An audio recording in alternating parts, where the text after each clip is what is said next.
Nous allons maintenant aborder les traitements du dossier.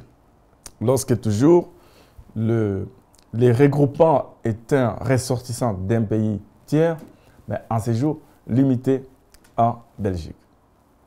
Et comment les traitements des dossiers se passent? Donc, il faut toujours distinguer deux aspects, soit si la demande est introduite à partir de l'étranger ou introduite à partir de la Belgique. Lorsque la demande est introduite à partir de la Belgique, les chefs de la mission, si la demande est introduite à partir de l'étranger, les chefs de la mission diplomatique ou consulaire à l'étranger doivent remettre au demandeur une attestation de dépôt de la demande conforme à l'annexe 15.15 lorsque tous les documents requis ont été déposés et que le dossier est complet.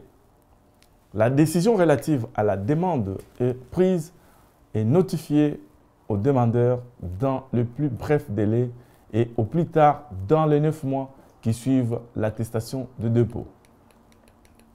Dans des cas exceptionnels liés à l'examen de la demande ainsi que dans le cadre d'une enquête concernant le mariage simulé ou les conditions de relations durables et stables, le délai peut être prolongé 2 fois 3 mois par une décision motivée portée à la connaissance du demandeur.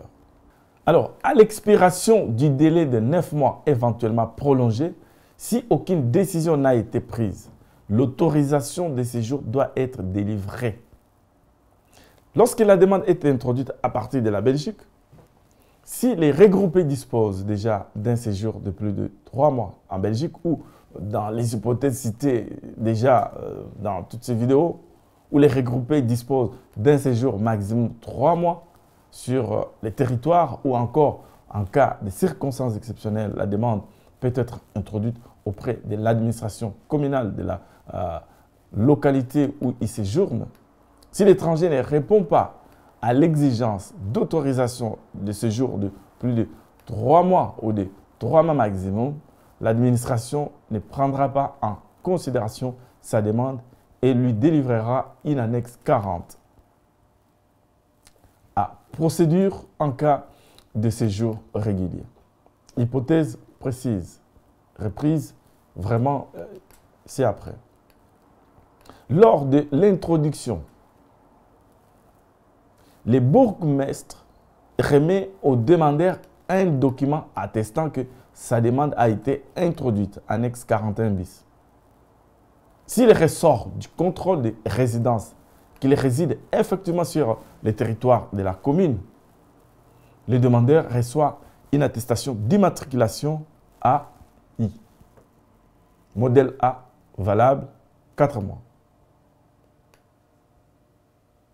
La demande doit être introduite complète avant l'expiration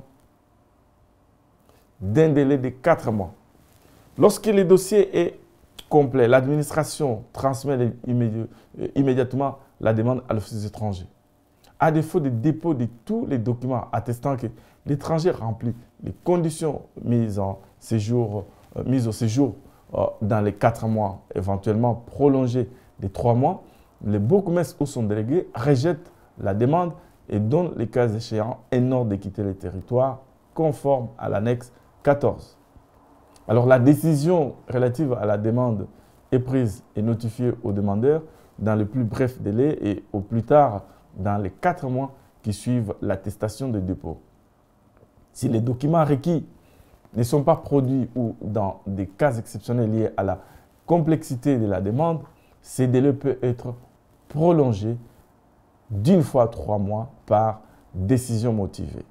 En cas de décision favorable, dans les délais où si aucune décision n'est portée à la connaissance du bourgmestre ou de son délégué, ces derniers délivrent à l'étranger un certificat d'inscription au registre des étrangers, carte électronique A, dont la durée de validité est égale à celle du titre de séjour de l'étranger région. Si le ministre décide que l'étranger n'est pas admis à séjourner sur les territoires, il refuse la demande et donne les cas échéants un ordre de quitter le territoire conformément à l'annexe 14. Quelle est la procédure en cas de circonstances exceptionnelles? Si l'étranger a laissé passer le délai de 4 mois et qu'il ne se trouve pas dans l'une des hypothèses de séjour régulier visé déjà qu'on a évoqué, il pourra à tout moment, il pourra tout de même introduire sa demande à la commune s'il peut justifier des circonstances exceptionnelles. Dans ces cas, l'administration communale s'assure que les documents requis sont produits et effectue d'abord un contrôle des résidences effectives. Si l'étranger ne produit pas tous les documents requis lors de l'introduction de la demande ou que le contrôle des résidences est négatif, la demande n'est pas prise en considération. Annexe 14 ter. S'il est positif, la demande est transmise à l'officier des étrangers, à l'office des étrangers pour examiner la recevabilité de cette demande. Si l'office des étrangers estime qu'il n'y a pas de circonstances exceptionnelles, il déclare la demande irrecevable et donne l'instruction à l'administration communale de notifier la décision d'irrecevabilité à l'étranger. Annexe 4, 41 quarter. Il reçoit aussi, les cas échéants, un ordre de quitter le territoire conforme à l'annexe 12 ou à l'annexe 13. Si la demande est déclarée recevable, le bourgmestre ou son délégué notifie cette décision au moyen de l'annexe 41 bis et délivre une attestation d'immatriculation AI modèle A valable aussi longtemps que les titres de séjour de l'étranger rejoint sans toutefois excéder 6 mois. C'est sa validité. La décision relative à la demande est prise et notifiée au demandeur dans les plus brefs délais et au plus tard dans les 4 mois qui suivent. L'attestation de dépôt, annexe 41 bis. Dans ces cas, dans des cas exceptionnels liés à l'expiration de la demande ou si les documents requis ne sont pas produits, les délais peuvent être prolongés d'une fois 3 mois par une décision motivée portée à la connaissance du demandeur en cas de décision favorable dans les délais ou si aucune décision n'est portée à la connaissance du bourgmestre ou de son délégué, ce dernier délivre à l'étranger un certificat d'inscription au registre des étrangers, carte électronique A dont la durée de validité est égale à celle du titre de séjour de l'étranger rejoint. Si le ministre décide que l'étranger n'est pas admis à séjourner sur le territoire, il refuse la demande et donne les cas échéants un ordre de quitter le territoire conformément à l'article 14, durée, prolongation et fin du séjour. Les membres de la famille de l'étranger autorisé à séjourner pour une durée limitée sur le territoire reçoivent un titre de séjour dont le terme de validité est identique à celui du titre de séjour de l'étranger rejoint. L'Office des étrangers pourra mettre fin au séjour des membres de la famille d'un étranger autorisé à séjourner de manière limitée si il est mis fin au séjour de l'étranger rejoint, il ne remplit plus les conditions mises à son séjour, l'étranger et l'étranger rejoint n'entretiennent pas ou plus une relation conjugale ou familiale effective, l'étranger admis à séjourner en qualité de conjoint ou de partenaire ou l'étranger qui l'a rejoint s'est marié ou a une relation durable avec une autre personne. L'étranger a recouru à la fraude afin d'être admis au séjour où il est établi que le mariage, le partenariat ou l'adoption ont été conclus uniquement pour lui permettre d'entrer ou de séjourner dans les royaumes. Dans ces cas, une annexe 14 quater sera remise à l'étranger. Et quelles sont ses voies de recours?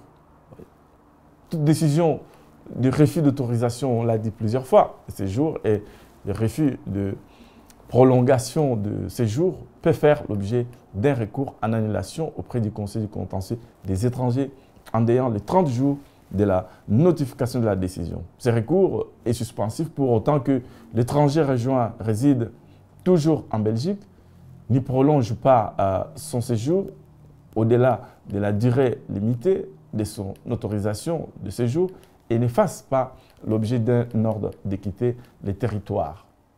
L'étranger est mis en possession d'une annexe 35 valable 1 mois qui doit être prolongée par l'administration communale jusqu'à ce qu'un arrêt définitif soit rendu, jusqu'à ce qu'un arrêt soit rendu par les conseils du contentieux des étrangers.